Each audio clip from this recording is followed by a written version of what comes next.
Yes guys, what's going on? Adam McKola here, Adam McKola TV, back again for another MUFC Transfer Talk, and it is absolutely going off in terms of Manchester United right now. All this talk about Romelu Lukaku, Paulo Dybala, Harry Maguire, Bruno Fernandes, it just keeps coming and coming and coming. Will Manchester United actually end up with Paulo Dybala, Bruno Fernandes and Harry Maguire in our team when the season kicks off? That felt like a say it again moment. Maybe I need to bring it back if United actually pull this off. But do Manchester United fans need to calm down? Do we need to relax a little bit? And I feel like I'm getting excited about the prospect, but maybe we do need to peg our expectations down a little bit. We all know what being Manchester United fans is like. We've all had these disappointments in the transfer window over the years. And even when we do sign some big names, it doesn't always go to plan.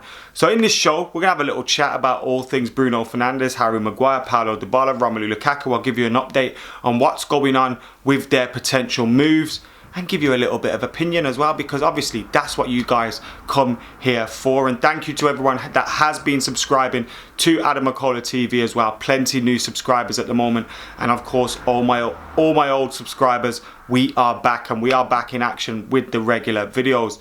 Let's get stuck into the transfer talk anyway, because that's what we're here for. First up, let's talk about Harry Maguire, because yesterday it was reported by Sky Sports News Cave Salako. Now his reliability is, he gets some things right, he gets some things wrong.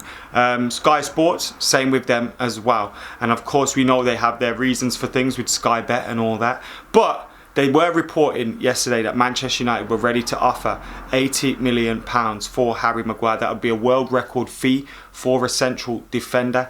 Obviously a massive, massive fee. Now, if you're saying to me, is Harry Maguire worth £80 million? Is he worth a world record fee? I'd say I'm not too sure. I don't think so. Is he one of the best defenders in the Premier League at centre half? Yes. Is he worth a world record fee? I don't think so. And is Harry Maguire going to improve United? The answer is yes, because overall the money doesn't matter to Manchester United fans as long as it isn't in the Glazers' pocket. So we need to just focus on the fact that Manchester United making these signings will improve our 11. Of course it will. Is there more value in the market? Possibly. Have we got the guys to be finding that value in the market? No, we haven't. Leicester City don't have to sell him.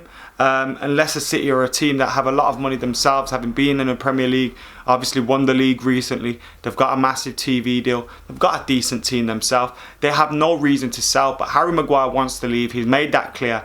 And if United are going to make this £80 million bid for Harry Maguire, I think it will get it over the line, especially with Harry Maguire missing training and all that, making it clear that he doesn't want to be at Leicester City.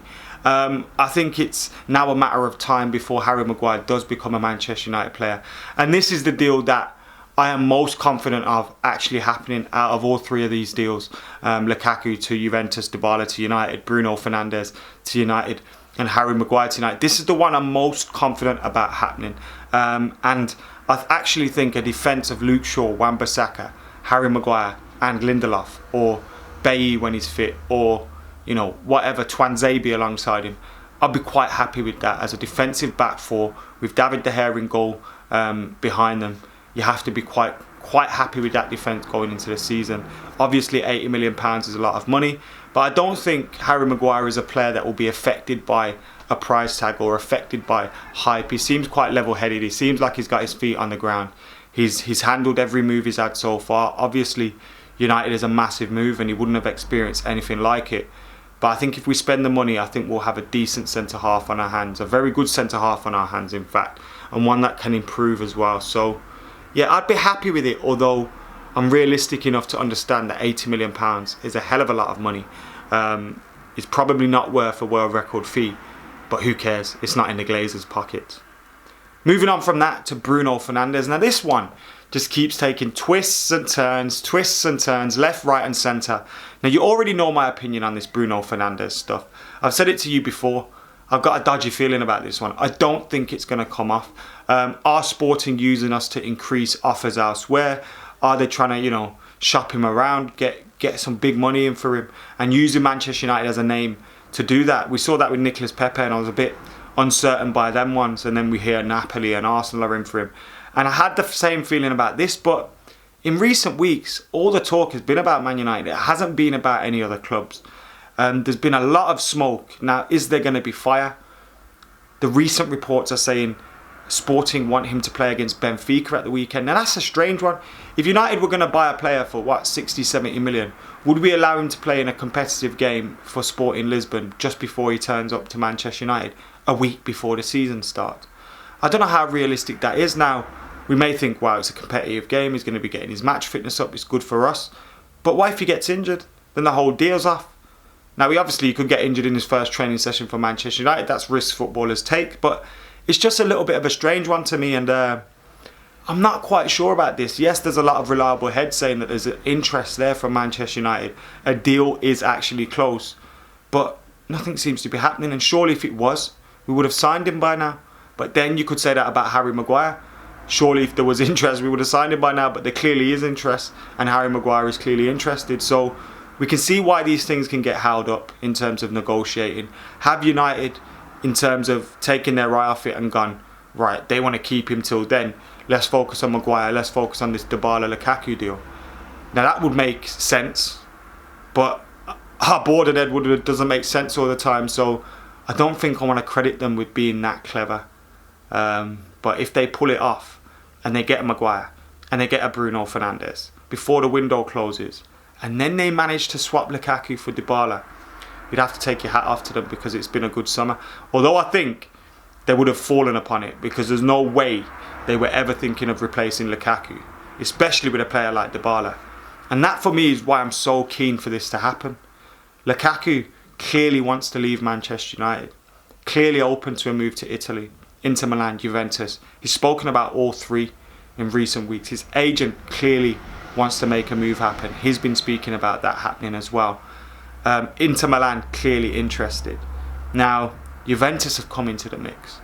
Inter Milan can't afford him. Conte wants him, talks about him, but they can't afford him at the moment unless they make sales. Now, Juventus, under Sarri, are considering swapping Dybala for Lukaku. It doesn't make sense. But that is seemingly what is about to happen. It's been reported widely everywhere, in Italy, in England. You're looking at Di Marzio as well, was the one I think initially broke it, and then a lot of people followed. And it's down now to Dybala to decide, does he want to come to Manchester United, Europa League football and all that stuff?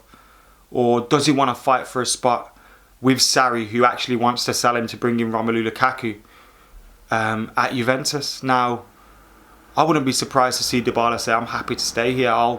If I stay, you can't get Lukaku, so that's one problem out of the way.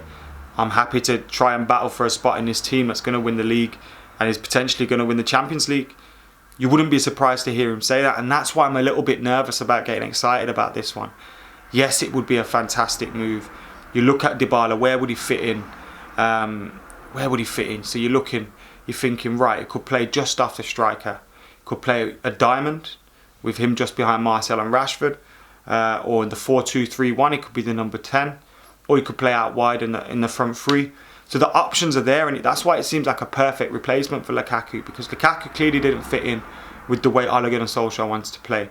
Now, if we end up keeping Lukaku this window, I actually wouldn't be that unhappy to have a player that would be motivated to prove people wrong. He'd probably be second choice coming into the season, second choice, third choice, and if he gets his opportunity from the bench, he's a goal scorer, so he'd probably get you goals. It's the perfect plan B for United. But if we're letting him go and bringing in money, I don't think the club are going to replace him with that, not with the time that's remaining. That's why this Dybala deal is so intriguing. And if Man United can make it happen, hats off to them. It'd be a great move. But I'm just a little bit sceptical of getting too excited right now. Yes, you're hearing me talk about where he would fit in and all that. And I'm clearly getting excited by that prospect of Dybala coming to United. But we know today he's in Turin. We know today he's back in Italy. We've seen the pictures and the videos of him returning. There's now reports that he's not training with them today, which was believed he was going to do. And he's having talks with Sarri, a showdown with Sarri. Now, if Sarri's already agreed to let him go, once Lukaku has sanctioned a move for Lukaku, then surely there's only one way this conversation can go. And that's Sarri saying, you know, you don't fit into my plans. That happens, it's even better for us. But the problem is, and these are the reports, that Sarri does actually like Dybala. So if Dybala actually insists on staying, Sarri probably isn't going to be that angry at it, you know what I mean? And that's why, again, it's another layer to this story. It all depends on Dybala. What does Dybala want to do? Does he want to join Manchester United or not? Does he feel forced out by Juventus? Which hopefully for United fans he does, because if that's the case, one call from Pogba, get in his ear, tell him to come to Old Trafford. That would be fantastic news for Manchester United. But that's where we are at the moment with all these transfer stories, guys. Bruno Fernandes, will he be playing in his last game for Sporting this weekend, or is this a move that just isn't gonna happen? Harry Maguire, is he worth £80 million? And if Manchester United make an £80 million bid, will United finally get acceptance from Leicester City for the move to go ahead? And with Lukaku having his heart set on Italy, it looks like the move lays in the hands of Paulo Dybala, and his meeting that he has with Sarri will surely decide his future. Let's hope Sarri makes it clear that he doesn't want Dybala, so Dybala ends up at Old Trafford. I'd be delighted with that. Look, I'll be gutted Lukaku's leaving, but I'd be delighted with that. I wanted Lukaku to work. It clearly hasn't. He wants to go. Let him go. And let's replace him with an outstanding player in Paulo Dybala. Sounds right up my street, but it sounds too good to be true. Guys, get your thoughts in the comments below on all the latest transfer talk. Make sure you're keeping it locked to Adam McKola TV, liking, commenting, sharing and subscribing. And I'll be back with much, much more very soon. See you later.